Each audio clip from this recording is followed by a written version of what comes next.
Hello, hello, j'espère que vous allez bien. Aujourd'hui, j'aimerais vous parler de confiance en soi parce que souvent on m'interpelle en me disant Olivier, avant j'avais des responsabilités, j'avais un bon poste, je gérais des projets, j'avais un gros budget à gérer, j'avais des équipes à gérer. Et là, ça fait plusieurs mois que je suis en recherche et franchement, je crois que si ça marche pas, c'est parce que je perds confiance en moi. Donc j'aimerais aborder avec vous ce sujet aujourd'hui. Donc je suis Olivier Piuzzi, j'aide les cadres à retrouver rapidement un poste qui leur plaît. Et donc je fais tout pour que les gens puissent justement retrouver confiance en eux au moment de leur recherche. Et donc j'aimerais vous montrer déjà un petit peu de quoi on parle quand on parle de confiance en soi.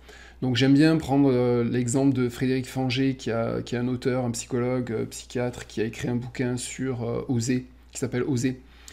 Et il fait le distinguo entre trois choses. Donc il les met sous forme de pyramide, donc vous voyez ça. Donc à la base, vraiment à la base, il y a l'estime de soi.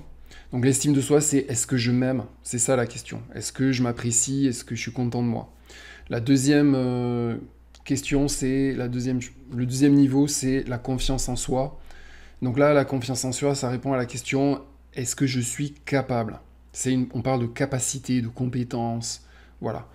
Et ensuite, en dernier lieu, en haut de la pyramide, c'est est-ce que je suis capable de m'affirmer? Donc est-ce que je suis capable de parler aux autres? Est-ce que je suis pas capable d'interagir? Donc, à partir de là, en fait, quand on sait que la confiance en soi, ça repose sur des capacités, euh, quand j'entends souvent, tu sais, Olivier, pour reprendre confiance en moi, là, j'ai besoin de souffler, je vais faire un break, je vais partir à la campagne, je vais partir en vacances, là, il faut que j'aille en forêt, ou non, là, il faut que je vais me reposer, je vais prendre un petit recul sur moi-même. Et en fait, je vais peut-être en choquer certains, mais je pense que justement, c'est faire ça, c'est pas reculer pour mieux sauter. Alors oui, des fois, on a besoin de souffler, on a besoin de décompresser, on a besoin de voir quelque chose ailleurs pour, pour se détendre. Mais honnêtement, ce qui compte à un moment donné pour reprendre confiance en soi, c'est justement passer à l'action. Parce que c'est ça tout le paradoxe, en fait, de la confiance en soi. Si on passe pas à l'action, et si on se teste pas, et si on se rend pas compte qu'on passe les étapes, là, un peu comme un escalier qu'on monte progressivement, ben forcément, ben, on se dit qu'on n'a pas confiance en soi. C'est pas parce qu'on a regardé ses meilleures séries dans son salon qu'à un moment donné, là, tout d'un coup, waouh, ça y est, on se sent la capacité à remener une équipe et à redynamiser, à fédérer, à prendre des décisions. Non, donc, en recherche active, ce qui compte, c'est que vous puissiez rencontrer des gens, que vous puissiez faire votre réseau, que vous puissiez faire votre marketing de vous-même, que vous puissiez réussir un entretien et donc puissiez vous valoriser. Ben, pour ça, pour reprendre confiance en vous là-dedans, c'est de passer à l'action. Alors bien sûr, ce que propose Frédéric Fangé, c'est de pas passer à l'action genre waouh, je me mets un grand mur là devant moi et puis j'y arrive pas et donc forcément ça va pas. Non, c'est de commencer étape par étape.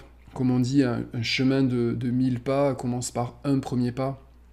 Et donc c'est de commencer petit à petit. Par exemple, si vous n'avez pas confiance en vous pour communiquer sur LinkedIn, allez-y progressivement. Peut-être par euh, commencer par mettre des likes, et puis après commencer par commenter, puis après commencer à vous dire bah, peut-être que je vais écrire un petit post sur un sujet qui vous plaît, qui vous est cher, toujours axé sur votre recherche, et puis progressivement vous allez peut-être même écrire des articles, voilà, ou alors si vous avez peur de contacter des gens, si vous n'avez pas la confiance pour aller voir des dirigeants et voir des grands décideurs, allez-y progressivement, commencez peut-être par des gens qui peuvent, que vous connaissez un petit peu, ou qui c'est le contact du contact, pour vous exprimer, pour rentrer justement dans cette spirale positive de la confiance, de passage à l'action, confiance, passage à l'action, confiance, etc.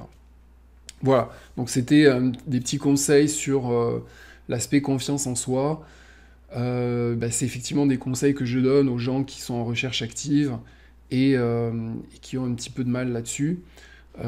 Sachez que si vous avez envie d'autres conseils, d'avoir un regard sur votre recherche active et que, voilà, parce que tout d'un coup, vous sentez que ça dérape et que ça glisse trop et que vous avancez pas assez vite, bah écoutez, vous pouvez me contacter, je mettrai en lien sous cette vidéo l'adresse de mon agenda où vous pouvez prendre contact. Vous pouvez aussi regarder d'autres vidéos sur YouTube dans lesquelles je présente beaucoup des sujets sur la recherche active. Voilà, bah écoutez, à très bientôt et puis gardez confiance et gardez le moral. Ciao ciao.